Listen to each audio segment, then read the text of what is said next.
బయటైతే full వర్షం పడుతుంది. మనమైతే వేడివేడిగా పకోడీలు చేసుకొని తిందామండి.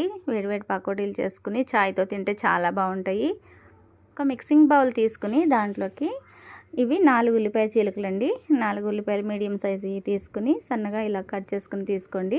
దీంట్లోకి కొంచెం కొత్తిమీర, కొంచెం కరివేపాకు తరుగు, కొంచెం అల్లం తరుగు, అలాగే ఒక 2, 3 పచ్చిమిరపకాయలు ఇలాగా చిన్న ముక్కలు కట్ చేసుకుని వేసుకోండి. రుచికి సరిపడగా సాల్ట్ వేసుకుని, అలాగే కొంచెం కలర్ కోసం పసుపు, అలాగే ఒక స్పూన్ కారం కూడా వేసుకుని ఉల్లిపాయలోంచి నీరంతా బయటకు వచ్చేంత వరకు మంచిగా గట్టిగా పిసకండి ఒకసారి.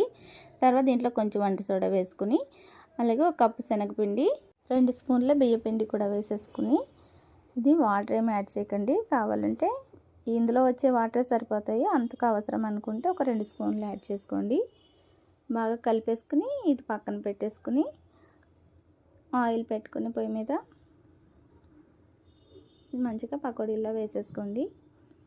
చూపిస్తున్న విధంగా పకోడీలా వేసేసుకుని 2 పక్కల దోరగా వేయించేసుకుని తీసేసుకోండి.